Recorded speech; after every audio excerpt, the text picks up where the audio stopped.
on Nova Legends podcast, I have Robinson lacrosse coach Matt Curran, who just led the Mighty Rams to, I believe, their sixth title, lacrosse title in school history. I think the third under you, right, Coach? Or is that? It's number 4 under Oh, me. sorry about that. Let me shortchange That's you. okay. The Rams beat Battlefield 15-7 in the final. Just capped off an amazing year when most of the games they won by double digits. Coach, great meeting you. Congratulations. Thank you very much. I appreciate it. Nice to meet you too. But what you don't know, Julian, is that I met you a long time ago when I used to go to Robinson basketball camp. So Oh, that's right. Yeah, yeah, I was going to bring that up because I was involved for many years. yeah, So I know, and your brother Nick as well was probably around. He's more my age, I believe. He's your older brother. yeah, 2 years older than me. So yeah. Well, let me introduce you to folks, and I want you to remember this. This is I've done probably hundreds of interviews. This is my first lacrosse interview. And the last time I went to a complete lacrosse game was the Maryland Arrows box lacrosse game back in the late 70s in the Cap Center. So you're going to have to bear with me. And on some of this. Okay. But Coach is a 91 Robinson graduate. He was a co-athlete of the year that year. Coach, who was the other co-athlete of the year? A pretty successful guy by the name of Kjell Lindgren, who is an astronaut. He's been to the International Space Station twice. Oh, wow. He's a graduate of Air Force Academy. He's an MD and a great guy. He actually called me. I received a telephone call from outer space, from the International Space Station. So that was probably the coolest telephone call I've ever received. To congratulate you, or just to no, this was just when he was up there. So he's not there now, but I can't remember exactly when this was. Maybe about a year or so ago. I just received a phone call and I see it says Houston, Texas, and I'm like, I don't know who it is, but I'll answer it. And luckily I did answer it because it was Kjell. You didn't get that probable spam. Yeah, exactly. No, yeah. Well, I believe, Coach, you played football and lacrosse. Anything else at Robinson, Coach, besides football? No, lacrosse? those are the sports I played at Robinson. Yeah, I was a basketball player growing up, but I don't know. I just made the decision that I wanted to focus on football and lacrosse once I got to high school. Well, you can't do everything sometimes, right? As a sophomore, I believe you guys went to the state playoffs in football. Is that correct? Yeah, we did. We were actually 13-0. We had won the region. We were ranked in the USA Today 13th in the country. We were number 1 in the Post, and we went down December 10th, I think, 1988, to play Hampton High School, and then we lost. We lost in the finals. Our only loss. Yeah, that was a tough one. Well, it's never any shame losing to Coach Smith. He's won a couple games in his career. Yes. Then you went to Rutgers to play lacrosse. Then I believe you transferred to George Mason and also continued to play lacrosse. Correct. You got your MBA from William and Mary. Business-wise, work-wise, you're a managing director of SIA Partners, risk, regulatory, and compliance. You've worked for kind of a who's who and some of the financial in the local area: Capital One, E-Trade, BAO, Fannie Mae. 2006, you got into coaching, at least high school coaching. Maybe you started earlier than that, but you were assistant coach at Robinson for 4 years. And then you've been head coach since 2010, I believe. Well, 2010 coach. Did I get most of that correct? Yeah, I think most of it. I did start at Robinson in 2006 under Justin Fitzgerald, who was the head coach at the time. He had come back to Robinson after taking a year off. He was an assistant under Coach Tufts, who was legendary coach, who's a Robinson Hall of Famer. So is Justin Fitzgerald. At this point, he's a Robinson Hall of Famer as well. He asked me to come on as an assistant in 2006. We won the state championship in 06-07. Justin actually left in right before the 2011 season, and that's when I took over. So he went to go coach at O'Connell. And quite frankly, I was like, I don't know. I didn't know I ever really wanted to be head coach, but I wanted to continue coaching, and I wanted to continue coaching at Robinson. So I just threw my name in the hat, and so it worked out. Yeah, certainly did. 4 state championships is not too shabby. So, Coach, when you think about lacrosse program, obviously we grew up at Robinson where everything was wrestling. Football was big also. Henry was there when I was in school, and then Hilgert kept the tradition. Later on, Bendorf. But what makes a successful lacrosse program? Is it like wrestling that you have the juniors in the area, or and obviously it's always going to be great coaching, great leadership.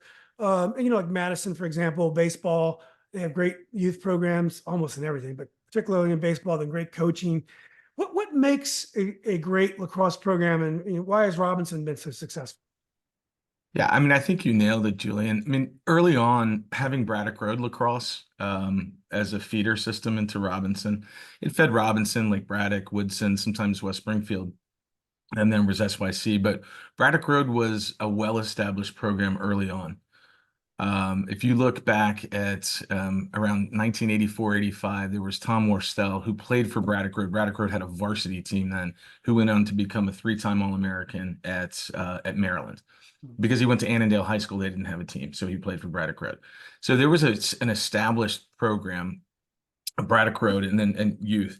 Robinson started one of the first programs to actually start a high school um, team back in the late 70s. It was Paul St. Germain and some guys like that who put together a team. There was a team at Lake Braddock. There was Vienna Youth. There was Braddock Road. They played in this league called, I think it was called the Wall, the Washington Area Lacrosse League. So part of it was the youth. Part of it was the fact that there was an established culture, an established program at Robinson for a long time, way before a lot of high schools had programs. And then when you factor those two things in, certainly they gave us an advantage early on. So early in the late 80s, 88, 89, 90, 91, we were ahead of a lot of schools. Why we're there now, I think part of it is the feeder system, the youth program.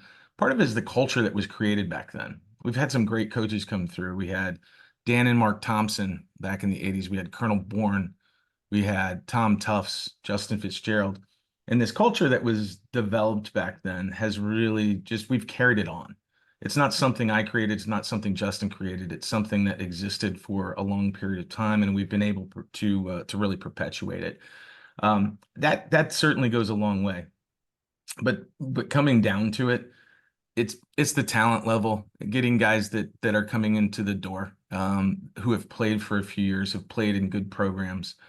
Certainly that's something that is a key element. You can't win without good players. So, that's something I talked to guys. I know a coach who was at Edison a long time, and he had to teach guys how to play lacrosse as freshmen. He'd go find good football players and basketball players, and he did a great job. But imagine that I will get guys that have been playing for 4 and 5 years by the time they're freshmen and have been playing high level lacrosse. And so having that feeder system is certainly an advantage. Now, is it possible for like Chris Warren would play center field in baseball season? He didn't play much baseball his life, but he was a really good center fielder. Is it possible that Jim Brown can come into our school and he's a great football player and he's got no lacrosse experience? Can you teach him in time for him to be helpful to you, being a great athlete, or do you need that kind of that technical and tactical background that you're talking about? No, I think you can. So that's the one thing. I think there's this illusion that you have to have been a lacrosse player for forever before you even get to high school. A guy like Chris Warren, yeah, I could hand him a stick. He was so coordinated, good basketball player, obviously a great football player, incredible athlete. If he had started playing lacrosse as a freshman, he would have been a college lacrosse player, no doubt about it. You just need to be coordinated, put in the time to figure out the stick work. And understanding how to catch and throw and things like that. But once you get that down, it's just another sport. It's like soccer. It's like football. I've had players come in as freshmen who have never played the game before. One guy in particular, and I'll tell you his name. His name is Sam Patnick. He was a soccer player, and Sam was a 2020 grad of Robinson, so unfortunately missed his senior season. But he didn't start playing lacrosse until his freshman year. By the time he was a sophomore, he was a starter on varsity and went on to play he was a 4-year starter at Hood College in Frederick, Maryland. So if you're a good enough athlete, you can absolutely do that. And that's one of the things I try to tell young men who are thinking about playing lacrosse. They get nervous, they get scared, they come out to what we call a green day and see an off-season practice like, wow, I can't do that. Actually, you probably can. It looks really, really difficult, but you can probably pick it up way quicker than you think you can. Yeah. Is it a wealthy sport? Like, for example, I interviewed a softball coach last year. We've all heard tales of the $500 bat. Is lacrosse the kind of sport where parents are investing a lot of money in their kid, and it is a little bit of a barrier to entry for maybe a kid who's not so wealthy? 100%. And that's one of the things that is really tough. The sticks themselves are expensive. The helmets are expensive. Now we provide helmets at Robinson. We provide shoulder pads, things like that. But the gloves are everything's expensive. And most of the guys that play high level lacrosse are playing just like in softball, these club teams in the summer and the fall. So they're traveling, they're paying their fees for the club. So it is expensive. What we try to do at Robinson is limit the cost. I know some schools will make you buy a helmet, they'll make you do this and that, and I don't want that.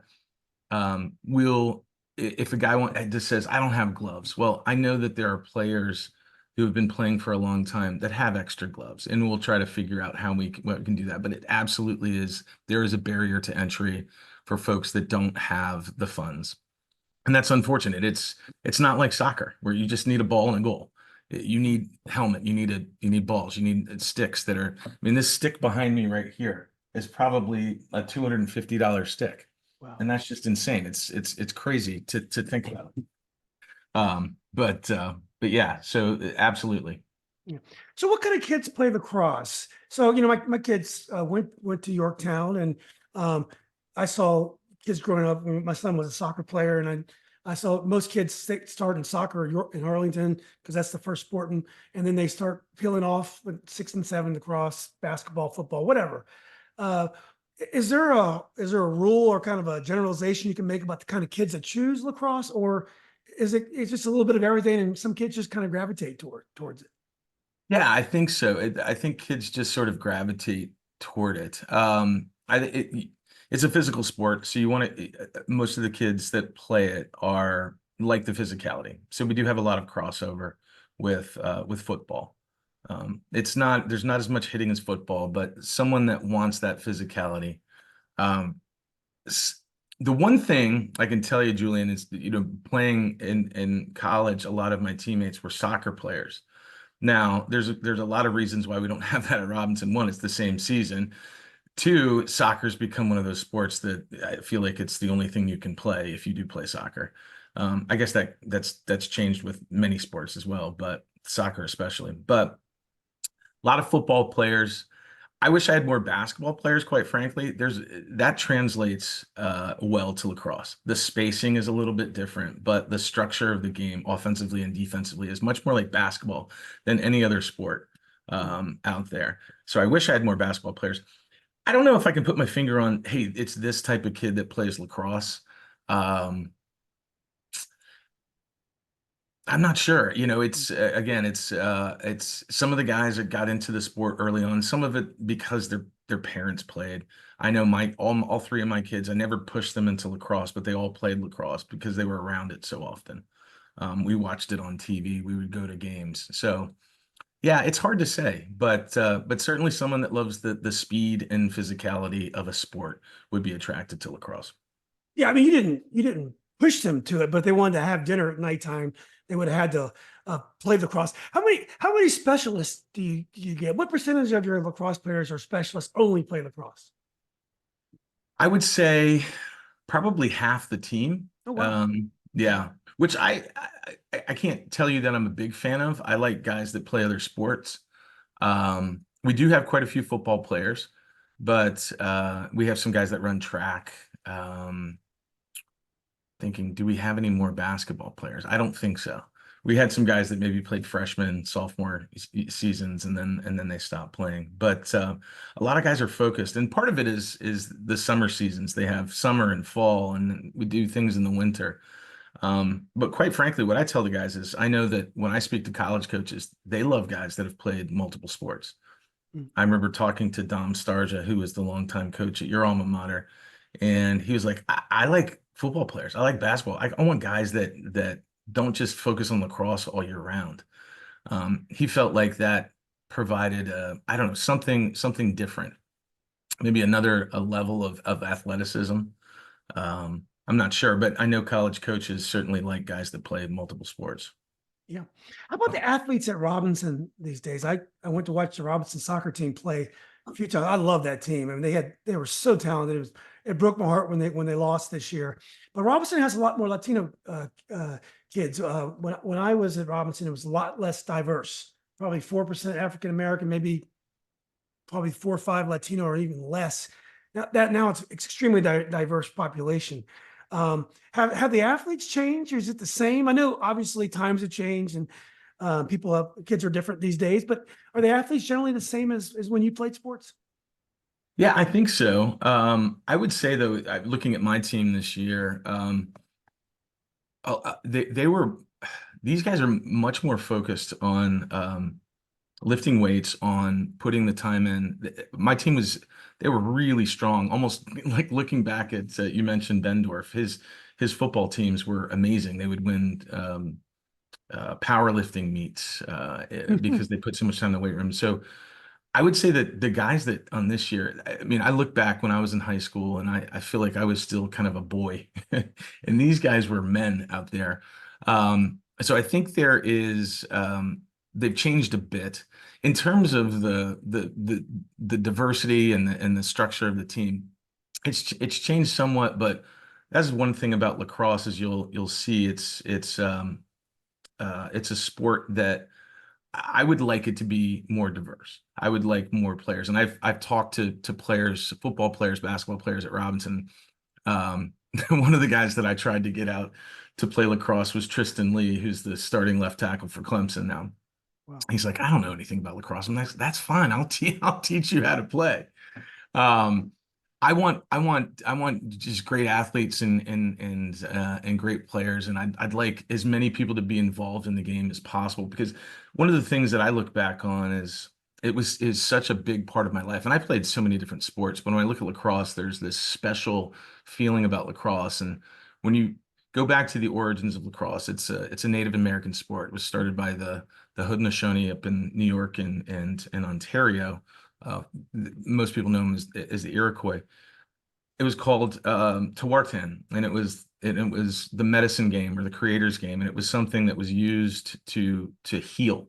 It was used as a substitute for battle between rival tribes, and so that origin of it, I think it carries through to a lot of people who are lacrosse purists and understand how much it truly has been the medicine game for me, and I want as many people from as many different backgrounds to experience that as possible because it's been such an amazing part of my life.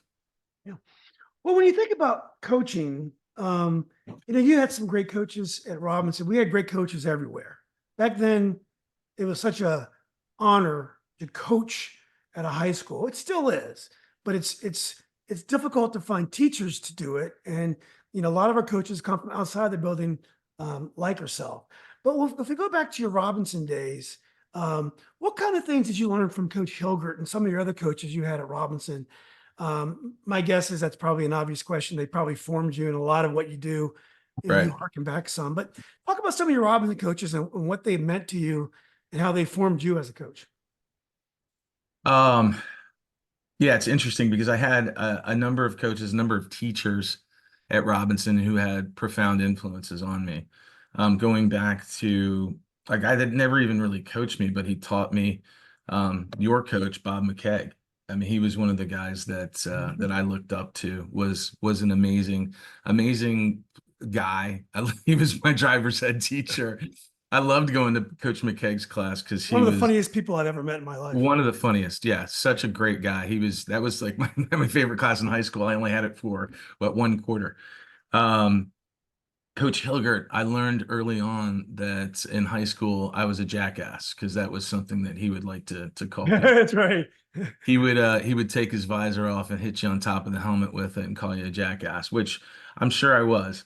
Um, Coach Hilgert, one of the things that I think I learned from him, I saw his passion. I knew how much he loved what he was doing.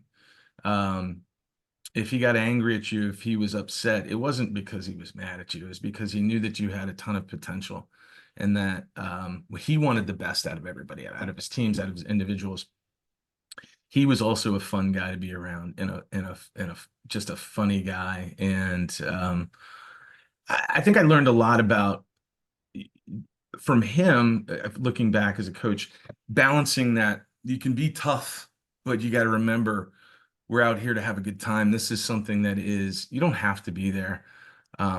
You want to be there. And so you want to make it special. And that's one of the things that I definitely learned from Coach Hilgert. From Coach Thompson and Coach Thompson, Dan and Mark Thompson, who were my lacrosse coaches from freshman year through junior year. Same type of thing. I mean, Dan, they were both teachers. Dan was at the school. Mark was at a different school. That was more of the love of the game, the love of lacrosse, and just being involved with the sport. They still played. They were still friends with a lot of guys they played with at St. Stephen's and at Washington and Lee. And they were a big part of the lacrosse community. I think what that did for me is it really helped me understand how big a deal was. And those kind of founding fathers of Northern Virginia lacrosse, like John Fitzgerald and the Stewart brothers and John Dodd, these guys who kind of laid the foundation for lacrosse, it made me understand that, oh, this is kind of a different thing. They have a passion for it that is something that is a little bit different than what I've seen in other sports. And then finally, Coach Tufts was my coach only my senior year in high school, and to have a guy like that have such a profound influence on you, and while he only coached me for 3 months, was unbelievable. Coach Tufts came in. He wasn't in the school at the time. He was a colonel in the Army and still in active duty, and later on retired and became a counselor at Robinson. But his was discipline. As you can imagine, he was a military officer. He had coached at West Point. Dan and Mark were great around the passion of it. Coach Tufts came in and focused really on the discipline. I remember the first day of practice, I'm like, oh, we can't mess around here. This guy is going to have us, we're going to march to the beat of his drummer. And we did, and we won the region that year. And that was as far as we could go at that point. But that was just, he was a great guy, wonderful. He would support you in everything, but you didn't want to screw up. You didn't want to mess around with Coach. He was a hard charger, and the discipline aspect is definitely what I learned from him. Yeah. Coach have coaches changed? Like Ed Henry was very much an innovator. So without doubt, he would have been a great coach in today's football because he loved innovation. But generally, we had all types of different kind of coaches. We came from the 3 yards in the cloud of dust type of coaching and run without water. It was a different time. Nowadays, coaching is about analytics. It's much more technical. I'm not sure about lacrosse, but my guess is it's probably the same. And you probably get lost in the numbers a little bit as well. Do you think some of the coaches of the old days would still be successful today? I mean, are great coaches still great coaches? I think they are. I mean, I certainly have an old school aspect about the way I do things. But I do kind of bring a modern look. You talk about analytics. Lacrosse isn't nearly as analytical as maybe football, certainly baseball. But I am a number cruncher, and I look at certain things, and I set goals based on numbers. Right, a team that wins. This is old. This is as old as lacrosse, but a team that picks up more ground balls than the other team in the game has a much higher likelihood of winning. One of the things that we focus on is not giving up shots on goal. We want to score more goals than the other team has shots on goal. That's hard to do, but it's something that we try to do. It's basically my metric of if we didn't have a goalie in the cage, we would still win the game. Now, it's not actually true because you could just throw the ball at the net, but we don't want to rely on our goalie to win games. So there's some metrics that I look at, but yeah, I think so. I think if I look at the way that I've evolved from 2011 to now, I was definitely much more old school. The game itself was more of a physical game. So that's one of the things about lacrosse is if you take a guy from say the early 80s and you plop him into 2024, he wouldn't necessarily recognize the game, the physical nature of the game. If you look back at some of the films from college games back then, like wow, that kid would probably get kicked out of kicked out of the game for that hit, and there was no flag. So if you watch some of those things, so there are some changes to the game which I think a coach from that era would have to adapt to. But I think at the end of the day, Julian, coaches are coaches, and they're going to figure it out.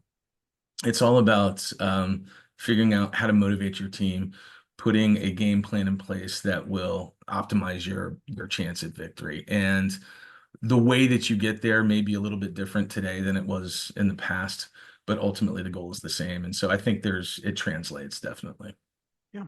So was it a difficult decision for you to focus on lacrosse in college and not do football? Because lacrosse was still a fledgling sport. And even Yeah. today, my understanding is lacrosse is a little different in colleges. There's still not as that many colleges that play lacrosse, even though I think it's growing every year. But it was a difficult decision to choose lacrosse over football. No, not for me. I think I always knew I wanted to play college lacrosse. I mean, I had some opportunities to play at smaller level schools for football. But I had the opportunity to play Division I lacrosse. And so I think I made that decision early on. I loved football, but lacrosse was certainly my true passion. It was something that I really wanted to continue doing. I think from my freshman year on, when I realized, maybe I can play in college, that was something that I focused on. Yeah, I mean, I went to play at Rutgers, which it's funny because it certainly wasn't a sport that nowhere near as big as it is today. But Rutgers' first team was in 1887, so I joined a team that was well over 100 years old. Well, 104 years old by the time I got there, which was pretty cool to be a part of a program that had been around that long. But to your point, it was teams, the Ivy League schools, teams like Rutgers that had teams that have been around that long. Not a lot of schools had it. Now it's grown. There are more Division I programs now than there ever have been, but it's still not at the same level. Part of that obviously is Title IX. So if you start a men's program, you have to start a women's program. But if you look out, let's say California, there are tons of great high school lacrosse players out there, and there are no Division I programs. The farthest west for Division I programs, University of Utah, and so you have Denver, you have Air Force, but these schools, it hasn't grown as much as you want it to grow. And then also teams have gotten rid of programs. There was a team called Lindenwood that is getting rid of their program, and so there is some retraction occasionally. It's not a huge revenue sport. At schools like Johns Hopkins and Maryland and Syracuse and North Carolina and those big schools, yeah, certainly they're probably a positive in terms of cost, but a lot of schools, they're losing money every year on lacrosse, so it's difficult. As big as the game is, I think there needs to be more support for the college level game. And I just don't know. I mean, it's I know you talked to Brian Hazard maybe a year or so ago. Wrestling's the same thing. Even though it's not super expensive, you just need singlets and a mat and the ear guards. Um, teams are going away. Stanford got rid of their program. It's just, and so that's the tough thing. I think it's the cost and certainly Title IX.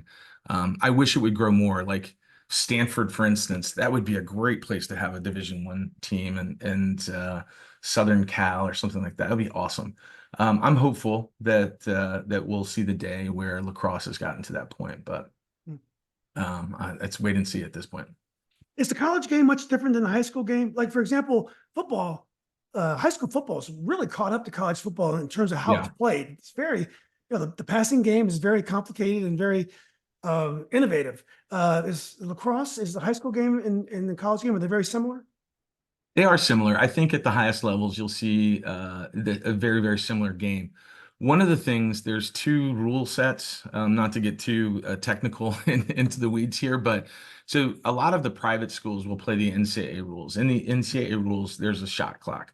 So if I make a save I have 20 seconds to get the ball over, and this is NCAA, 20 seconds to get the ball over the midfield line, and then 60 additional seconds to take a shot on goal, or I lose possession. We don't have that in the National Federation of High Schools, the lead that rule. There's no shot clock. I have to get the ball over in 20 seconds and then get the ball into what's called the restraining box in another 10 seconds. So it's in essence, get the ball into the restraining box in 30 seconds. Other than that, there is no shot clock. So I can take as much time as I want. Now, the officials can determine that, hey, I'm stalling. And so they can do something called they'll say keep it in. And what they'll do is they'll say you have to stay inside the restraining line or restraining box, which is comes in about 10 yards from the side of the field, and I guess it's about 15 yards from the midfield line. And so it's a smaller area that you have to keep it in. And if you go out of there, you lose possession. So that's one thing that's very different from high school to college. I think obviously the college game, they let them the physicality, they let them get away with a little bit more.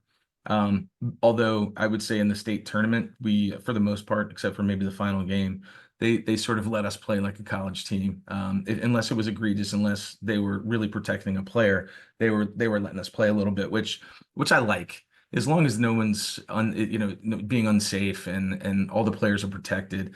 And if it's a little thing here and there, it's like, every flag, that kills the game. And so, but yeah, I think when I look at Robinson and the way that we play, certainly it's very much like the college game. I'm coming back to the original question. I know I got there a roundabout way. No, that was great. What about the girl? What about the girls' game? Is the girls' game much different than the boys' game? The girls' game is really growing, which is an exciting development. Yeah, it's a great game. It's incredibly different though. Here's the similarities between girls and boys. You have a stick and you have a ball and you try to get into a goal and you run up and down the field. But there's so they don't wear helmets, they don't wear gloves, they don't wear arm pads or shoulder pads. They have, some of them will wear headgear, but mostly it's just goggles to protect their eyes. So it's nowhere near as physical a game. There are a lot of things that you can't do. The rule set is very different. There's a crease, but then there's also, almost like in basketball, a lane where you can't be in there for 3 seconds. So we don't have that in boys. A lot of the rules from the girls' game came out of the UK. So and I don't know the history as well as I should, but a lot of the rules were created by a league in the UK. Once they saw men's lacrosse in the UK, it was, early on there were teams in Ireland and the UK, and it's been actually been over there for quite some time. Someone say, what we could do this with women and play girls lacrosse, and so it has kind of a European flair to it, the rules. So it's a bit different, definitely. A lot of whistles. Their face-off's different. So it's but at the highest levels, and if you look at college lacrosse, if you watch the Boston College Northwestern game, these girls are amazing because they also don't have a pocket. So if you look at a lacrosse stick, a boy stick, I have a pocket where the ball's down in here, right? So a girl's stick is more like this, so it kind of sits up top. They can't have that deep pocket, so they almost have to be better. They have to be better ball handlers. And it's quite amazing to see how fast they shoot, how well they can catch and throw at the highest levels. It's definitely fun to watch, but extremely different from the boys' game. Yeah.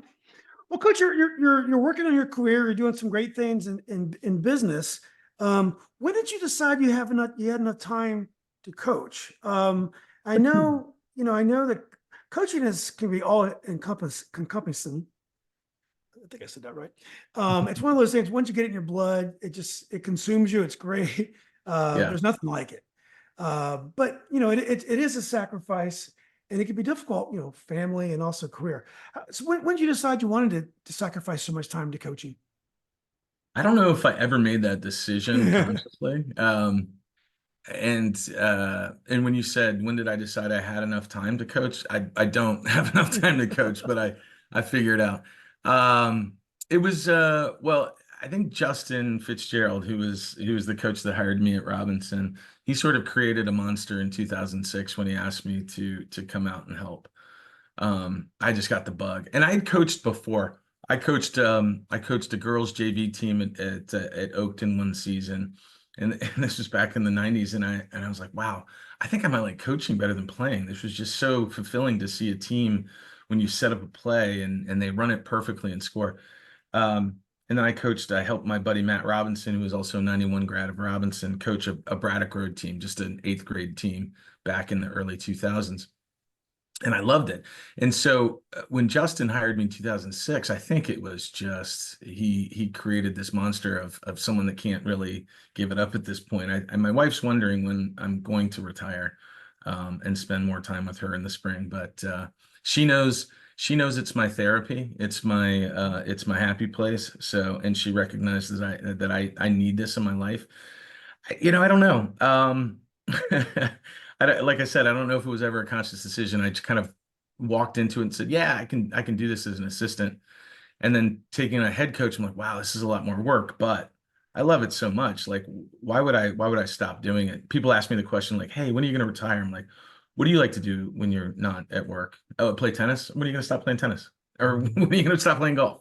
Like that's what I think about when I think about lacrosse. It's just it's something that I love to do, to coach. And so at some level, at some capacity, I'll be involved in the sport, I think, for the rest of my life. Yeah. Well, Coach, I want to get back to Robinson, but you've worked with Ireland, Team Ireland, Yeah. for a while as well, which seems very exciting, but it also seems like another thing that could take a little bit of your time. Yeah. So how did you get involved with Ireland? Yeah, that's an interesting story. So back in the fall of 2015, there was this old website. It's no longer exists, but it was called Lax Power. And they ranked all the teams. There was a forum on there, and people that are lax nerds like me were on that site all the time. And one of the things that they had were job postings. And Ireland Lacrosse was looking for coaches. They were looking for a head coach and an offensive coordinator. So I'm like, well, okay, I'll send an email. I'll see. I don't know. I'll just at least see what they think. And so I didn't hear anything for a while, and then all of a sudden get a call from a guy named John Kavanagh, who's still the head of the national teams for Ireland Lacrosse. And he said, "Hey, can you get on a call tomorrow with the head coach and chat?" I'm like, "Yeah, absolutely." And we did. And my son was in the car. We were driving somewhere. I can't remember where. We were going home, Mhm. but he was listening in. And afterward, he's like, "Dad, you got that job." Because we meshed. It was now one of my very good friends, Chris Arnold, who is the head coach. We just meshed. I think our coaching philosophy, everything was the same. So then the next day, John Kavanagh calls again and said, "Hey, can you be in Dublin next weekend?" I'm like, absolutely. And so I was the offensive coordinator. And it's funny because you said it does take up time, but I didn't have to go over that often. We would meet and have like a 3 or 4 day training camp, and then we have a tournament. We'd go over for tryouts, and then we'd have a tournament. So not nearly as much time as Robinson, but also a tremendous amount of fun. The first tournament it was the Euros in 2016, and it was in Budapest. And I'm coaching Ireland, and I'm like, this is surreal. I'm in Budapest coaching lacrosse for the Irish national team. And so that was another thing where I'm like, okay, now I got to continue doing this too, because this is so much fun. And so 2018, Chris, who I mentioned before, because of his job, he couldn't go to the World Championships in Israel. So I got moved up to head coach. That was a lot of fun. That was in Netanya, Israel, just north of Tel Aviv. And it was awesome. You go for it's a 2.5 weeks. You're out of work and you're just there playing lacrosse, hanging out with coaches that you love, coaching great players. It's an unbelievable experience. And then 2020, we were supposed to have the Euros, didn't happen. And then last summer, I coached the Ireland team in the World Championships in San Diego, and it was a blast. You got you and Coach Hazard traveling the globe, going to these international events. I definitely made some extremely wrong life choices. Did it make you better technically a better high school coach to work with Ireland? Yeah, I think so. One of the things that with Ireland is that you have you have such, as I mentioned, such little time with these guys.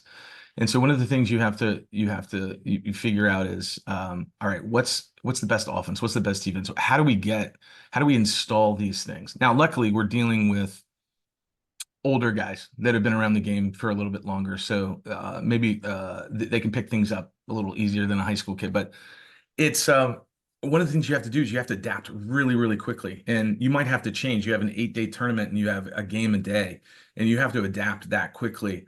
It makes you evaluate what you have and determine, okay, this is the strategy that we're going to go with. This is the type of offense we're going to run because we have great midfielders.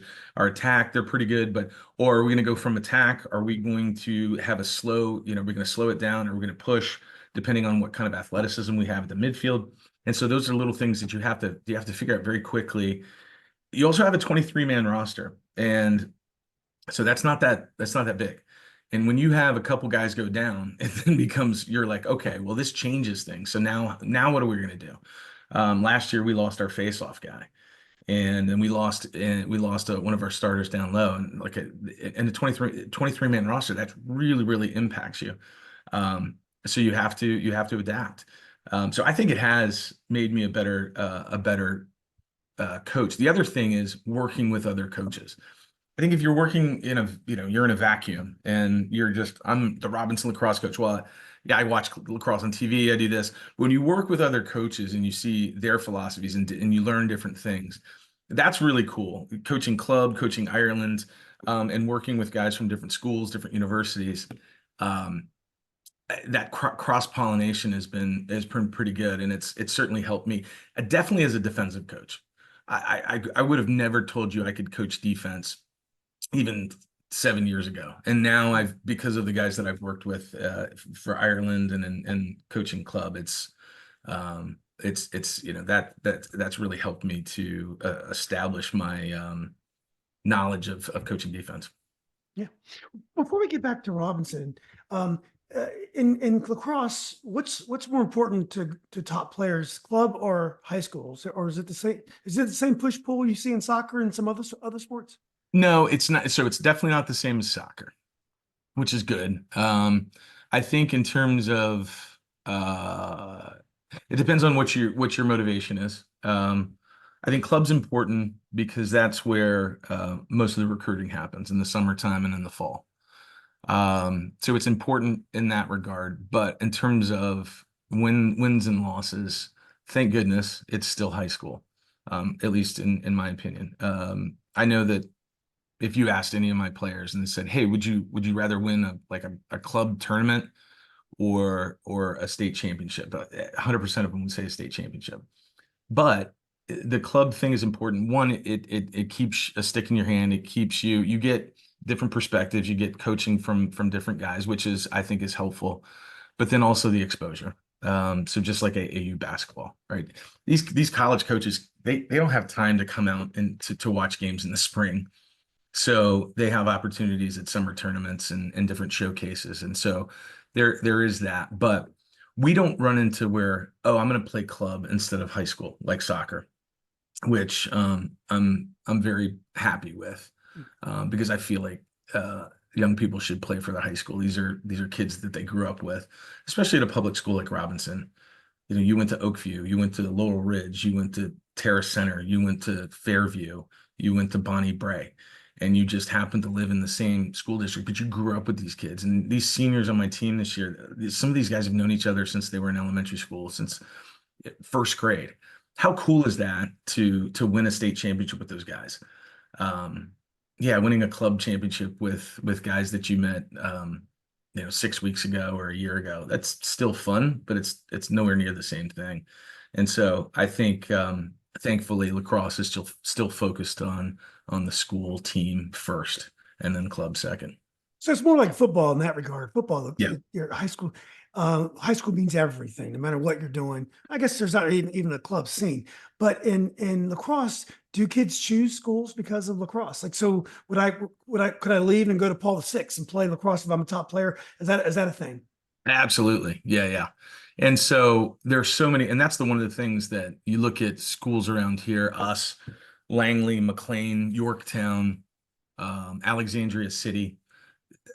We're losing kids to schools like Gonzaga and St. John's and Paul VI and Landon, Georgetown Prep, Bullis all the time. These are great schools and they have great lacrosse coaches, great programs. And guys go there to get kind of national exposure, to maybe learn more about the game. A kid coming from some of the private schools, it's sometimes it's easier to get recruited because you have guys on your team, they're getting recruited. So there's also just this, I want to play for the best team around. And I get that. But yeah, it's different than when I was in high school. I remember when I was in high school, Landon was always good, but we could never beat Landon. But we beat Georgetown Prep. We beat Gonzaga. I would say this year's team might do well against those teams. But we're talking about kind of nationally ranked teams that are recruiting from all over the area. And quite frankly, DC area has great lacrosse. A lot of great lacrosse players coming from this location. But your kids get the same scouting during the club season anyway, so it's not like they're missing out on anything, right? And that's what I tell, and yeah, that's what I tell my guys. I mean, if you're playing for the right club team, if you're good enough, someone's going to see you and they're gonna recruit you, right? And so if you're playing for a club team that's in these tournaments that are high exposure tournaments. I mean, I've had players go on to play at high level programs. Right now, there are two brothers who I coached. One was a 2015 grad who played at North Carolina, and one was a 2018 grad who played at Michigan, who are both playing professionally in the PLL. Nick Roulette and Jack Roulette. Nick is the younger one who's also playing in the NLL, the indoor league. And so those guys were just so good that coaches were going to find them. I remember Jack as a sophomore, he was playing for a local club and he had a tournament up in Maryland. I forget the name of the tournament, but a lot of college coaches were there. And I got a flood of calls the next day, like starting Monday. And he was committed to North Carolina by like the end of the following week. And he was a sophomore. We can't do that now. You can't be recruited. But he was a Robinson kid. He wasn't, it didn't matter where he went to high school because, like you said, with the club, it's just if they see talent, they're gonna tap that talent, and that's what I tell my guys. I mean, we have a number of guys playing Division I lacrosse who have been very successful. Guys that played at UVA, so it's you can do it if you're good enough. You mentioned the pro leagues. Is there a way to make good money playing pro lacrosse? And I would imagine there's probably a lot more sponsorships and social media ways to make money if the salaries aren't great. Yeah. The salaries I think they're decent. They're better than they ever have been for professional lacrosse. I wouldn't call it necessarily a living wage, but it's a pretty good salary. And the PLL actually provides medical benefits, which is something that, so if you're, depending on what you do. Now, a lot of these guys obviously have other jobs. To your point, some of them are such big names in the lacrosse world that their other jobs are just being who they are and their endorsements and doing camps and things like that. Jack Roulette, who I mentioned to you before, who plays for Chaos, he's a defensive coordinator at Boston University. So his regular job is to coach lacrosse, and then his summer job is to play lacrosse. And he was actually on the U.S. national team last summer, so I got to see him play out in San Diego. We were one game away. Ireland was one game away. We lost to Israel. Had we beaten Israel, we would have played the U.S. We would have gotten our butts kicked, but it would have been really cool to coach against Jack on the U.S. team. I always thought when I was young that was so weird. People will coach for other countries. Now I realize that's just the way it is in international athletics. It's a lot of fun. And our classmate or fellow alum, Joe Ellis has been involved in coaching against friends from other countries. Let's get to Robinson real quickly. You won a state championship this year. What about your first state championship? Was that transformative as a coach? Kind of getting to the pinnacle of the high school game. What did that do for you as a coach and as a person? Yeah, so it was interesting because in 06, 07, I was an assistant and we won state championships. We didn't win. We came close a couple of years. And then 2011, I take over as a head coach, and it was it was very different. You thought, oh, okay, it's just going to be the same thing, except now I'm the head coach. Well, it's not how it works. It's very different as an assistant. So it took, it took a few years to build that up. 11, 12 was, we had a great team, but really underachieved. I'm like, was that me? What could I have done differently? 13, I started to see some improvement. We were close. 14, it was the first year I won as a head coach, and we started out the season 1-3. I'm like, oh my God, I thought we were going to have a really good team. And I wasn't super worried. I thought we're still going to be good. But we had a slow start, and then we went 17-0 and won it all. Yes, it was validating. It was okay. What you're doing, what you're building here, what you're trying to instill in these guys, it's working. Um, and and I'm not the same coach today that I was then, but certainly I carry forward a lot of what I learned. Certainly building, kind of rebuilding. It wasn't as if Robinson was bad in those years, but it was, from 07 all the way to 14, we didn't win a state championship. It was the longest gap that Robinson's ever had. And so it was tough. And I'm like, are we ever going to get there?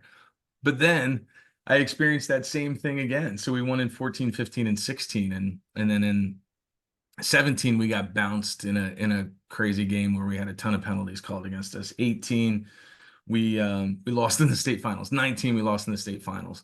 20, we would have had an amazing team. We didn't have a season. 21, we lost in the state semis. 22, we were 19-0. We lose in the regional semis to a team that we had previously beaten by 13 goals, because I think we came in a little bit complacent, and that's just an incredible disappointment. Last year we lose in the state semis. I'm like, am I ever going to be on the mountaintop again? Are we ever going to get there? And then we got there this year, and quite frankly, this has been the best one so far. I think partially because I know what it's like to be there, and that gap between championships. It was a struggle. Now I had fun doing it, and I wouldn't change anything, but it was tough. It was really tough being that close so many times and not being able to accomplish it. But yeah, but looking back, I think to your original question again, it's just the validation of, okay, all right, maybe you do, because you have imposter syndrome. Like, should I be the head coach of this team? This is Robinson Lacrosse. Yeah, I played. I know the game, but maybe I'm in over my head. And so, some validation that, okay, all right, this is working a little bit. It's great. I don't even think you really hear yourself. The fact that the reason why you're so successful is because, man, I haven't won a state championship in 2 years. What the hell is going on here? I mean, Yeah. these expectations are unbelievable. Let me ask you this, Coach. Is there logic? Is there order to your state championships? When you look back on all your teams, did the very best teams win it, and the ones that weren't the best not win it? Does it all make sense to you? Or when you look back on it, sometimes the better teams just lost, didn't prepare. Maybe that team had something for you, weren't ready. Maybe your best player was hurt. Is there logic to your championships and the ones you got close? No, there isn't. So, I mean, if I look, so 2014, I think we won. We had a younger team. We had a lot of juniors, but we had a leadership, right? We had senior leaders, guys like Matt Smith and Sam Shaw, who were just unbelievable leaders. And was it the most talented team I ever had? No, but it was one of the best teams we ever had. Absolutely. I mean, we did have, as a junior, Jack, who is, I think, arguably the best player to ever come through Robinson. He was a 3-time All-American, Under Armour All-American. He was on the U.S. national team. He's been an All-Pro. I mean, he's the most accomplished player that Robinson's ever had. So we had talent, no doubt about it. But in terms of balance, in terms of looking across, we had a great attack. But it was really leadership. 15, a lot of talent. Again, I think it came down to guys just wanting it. That was a year where we lost to Chantilly. We beat Chantilly in the regular season, lost to him in the district finals, lost him in the regional finals. We got our butts kicked in the regional finals, and then we came back and beat him in overtime in the state championship. 16, I think we were just the best team. We were just the best team in the state that year. There were some other good teams. I remember Centerville was very good that year. Woodson was very good that year, but I think we just coming off of 2 state championships with guys that knew they could do it, had been there before. I think it just worked out. 17, I thought we had the best team. We had the best team in the state. We just didn't get it done. 18, we definitely had the best team in the state, but we didn't get it done. It was a crazy game. We were in the state finals. I call a timeout late in the game, give the ball to Nick Rowlett, who's now a professional lacrosse player, because he was our best ball handler. And I said, he was also our face-off guy. I said, here, I want you to run around with it. And in lacrosse, you do something what we call red dog, where it's kind of like hockey, where you pull the goalie, but instead of pulling the goalie, you have the goalie come out and play somebody, leave the goal wide open, and double the ball, especially if it's behind. And so they did that, and Nick ran by everybody and scored. At the end of that, he was getting ready to face off again, so he grabs his stick and kind of pulls it out, so it's ready to go. Well, they called a stick check. Oakton called a stick check to see if his stick was legal, which it was. It was legal. But the fact that he had adjusted his stick, I think right after they called the stick check, he got a penalty. Goals taken away. And then we lose because we go man down. And we had gone up 11-9. Then it's 10-9. They scored. It's a 3-minute non-releasable penalty. And then they scored 2 goals and win the game. That was maybe the most brutal defeat I've ever been a part of in my life. And it's in the state finals, and it's one of the best teams I've ever had. Now, we could have been further ahead, and we still win that game, but that was awful. 22, my 22 team is probably the best team I've ever had, talent-wise. Our offense was incredible. We had an All-American Charlie Reynolds at attack. We had our defense was crazy. We were so good. We had a 4-year starter in goal. We had 2 Division I face-off guys, not 1, 2.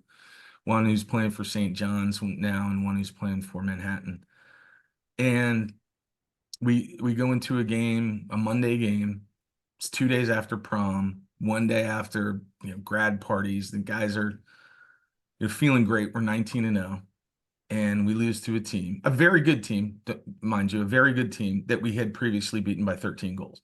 Now, we weren't 13 goals better than them. I think at some point earlier in that game, they gave up a little bit. I don't say gave up, but they were like, oh, yeah, we can't win this. And then they came out and scored the first goal against us, and we just never recovered. We didn't handle the adversity. That's a team that should have won a state championship and didn't. This year's team, I knew going in, I'm like, this is a team that can do it. Are they the best team in the state? I think so, but we'll definitely see. And then they proved it. And I think part of that is a lot of that, not part of it. A lot of it was the motivation of the seniors. A lot of those guys were on that 22 team and played significant roles on that team and did not want to repeat that. It was their time. Last year, I think we were just a little bit too young. And this year, we had the right pieces, and we got it done. So I would say this year, we were the best team going in, and we had the right pieces. We were balanced. Yeah. Let's talk about this year a little bit. Okay. I know early Madison had been kind of a bogey team for you guys. You lost to them in the state final, I believe. I believe you had a big state semifinal loss to them last year as Correct. well. I know you. I looked at your record for this year.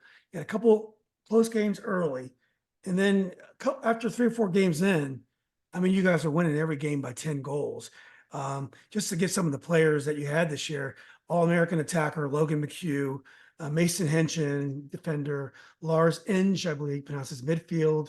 Connor Fertuso is attack. Tommy Agents is another midfielder. Those are your first team all regions, 5 first team all regions.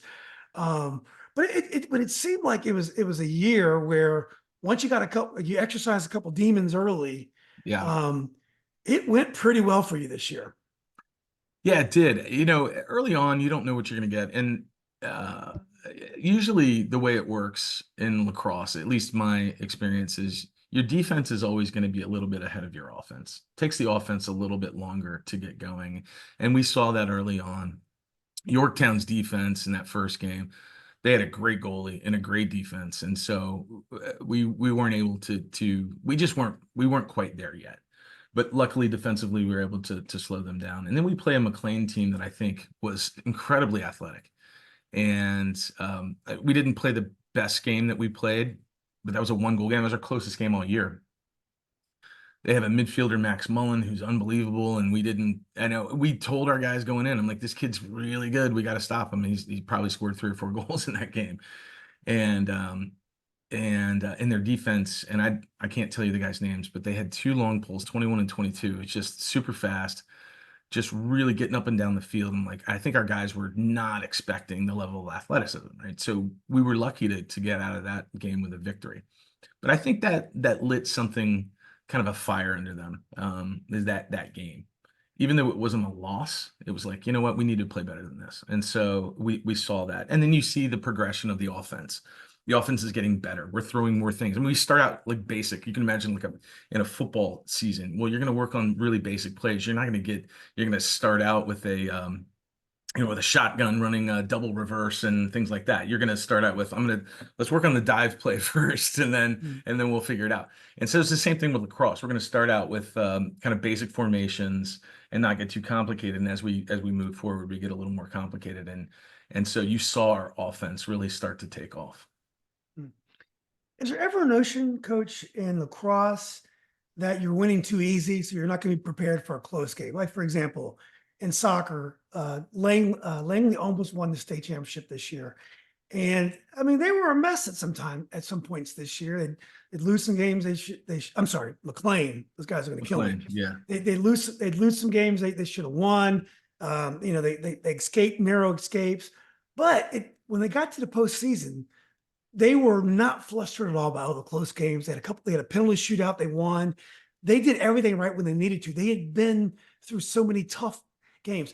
Is there a sense when you're rolling like you were, you're winning every game by double digits, that you're going to lose a little sharpness if a game does get close? Do you ever have that notion?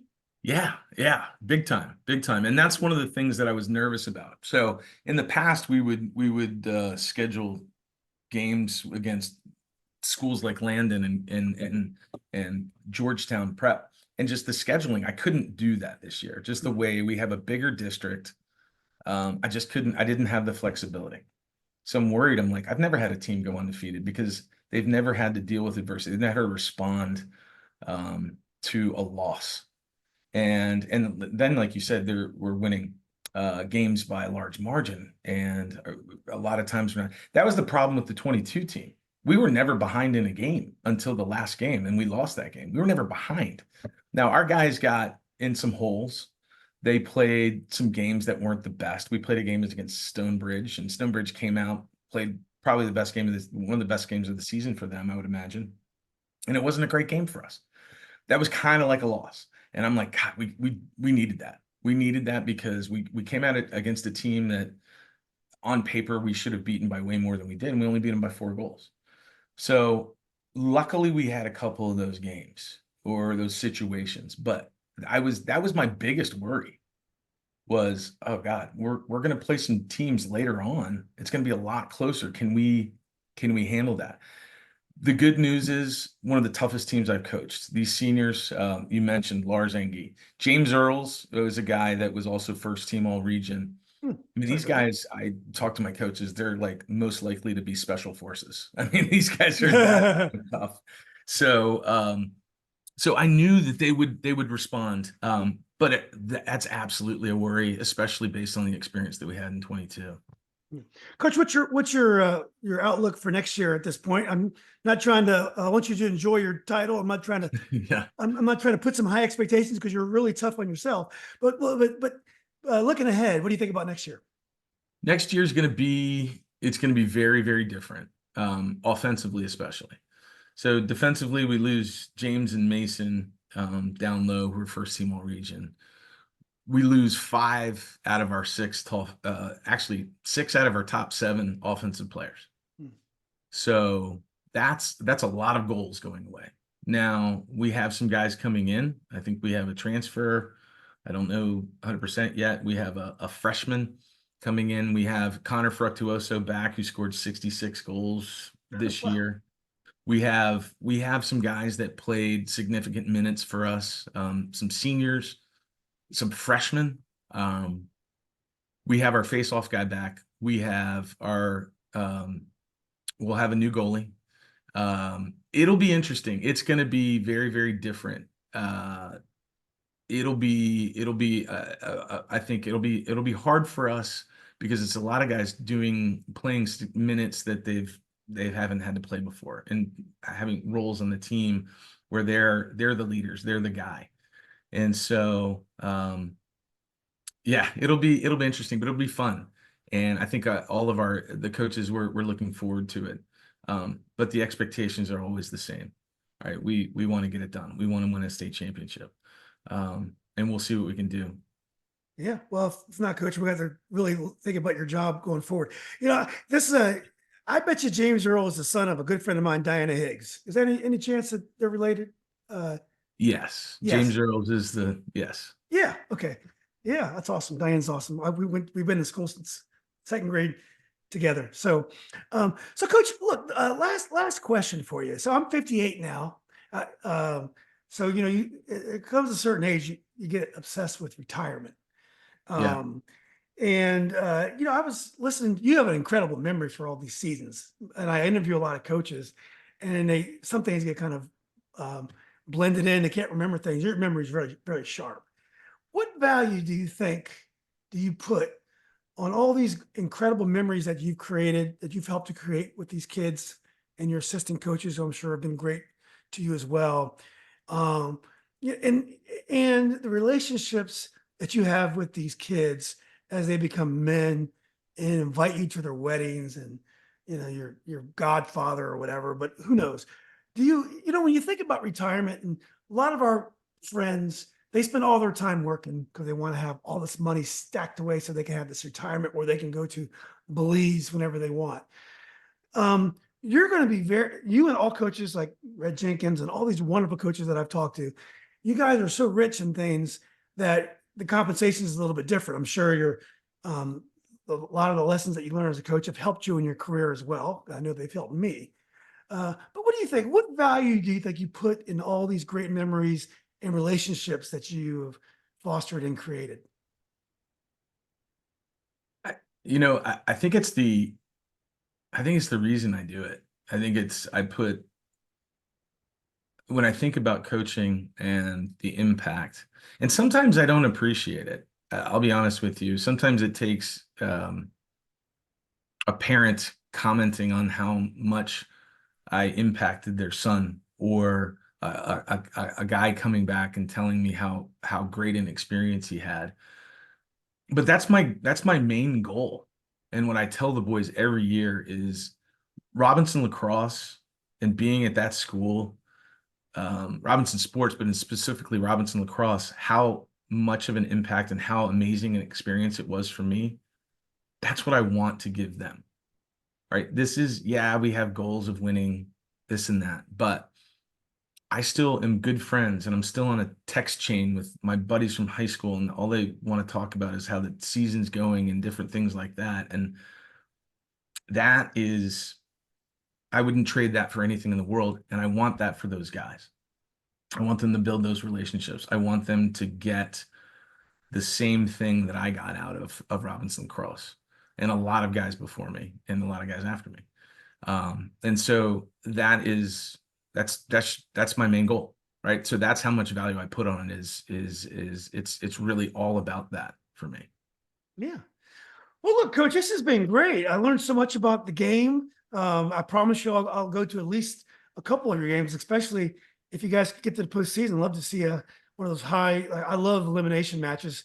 The problem with, I think, high school sports now is no game is ever an elimination game, and so when you finally have one, there's so much. I know. They're so exciting to watch. But anyway, I promise you I'll come check you out next year. But I really appreciate you doing this. This has been great, and thanks for all you've done for the school. I mean, it's the legacy you guys are creating. I mean, wrestling, lacrosse, we've had some football, we've had definitely some girls basketball. it's just amazing all the things you guys have done for the Rams, and it's just I'm glad to be able to talk about it. So, Well, thanks for having me. Like I told you, I've been like seeing all these guys being interviewed. I'm like, when is Julian going to get in touch with me? When is when am I going to get the tap on the shoulder? So I was really happy to do it and very excited to talk to you. I love everything that you do for not only Robinson but Northern Virginia sports. Having someone like you, and I think you talked about my brother earlier. My brother and me were such Northern Virginia sports fanatics, and so having this podcast and is amazing. So thank you for everything that you do. yeah, well, thanks for saying that. It's definitely a labor of love, and believe me, I would have reached out earlier. I was a little intimidated by lacrosse because it's just a sport I don't know very well. But then Yeah. once I started to prepare for this interview, I realized there were so many questions that I had that I've never been able to ask anyone because there's so many developmental and just the competitive issues that apply to all sports. And so I was really fascinated to see how your views on how lacrosse fit in. So to me, it was a fascinating discussion. I hope we spent enough time on your team because that's what I called you about. But I just there was so much other great material that I was dying to learn about the game and the sport itself. So Absolutely. Well, happy to come on. It's been my pleasure. yeah, well, great. Well, Coach. Well, look, this has been great. I definitely will keep in touch and maybe one of these days I can get a coffee or beer with you and your brother or whatever. But definitely I will definitely see you next spring at a game. All right, sounds good, Julian. Thanks so much. Okay, Coach. It's great. All Thanks, right. buddy.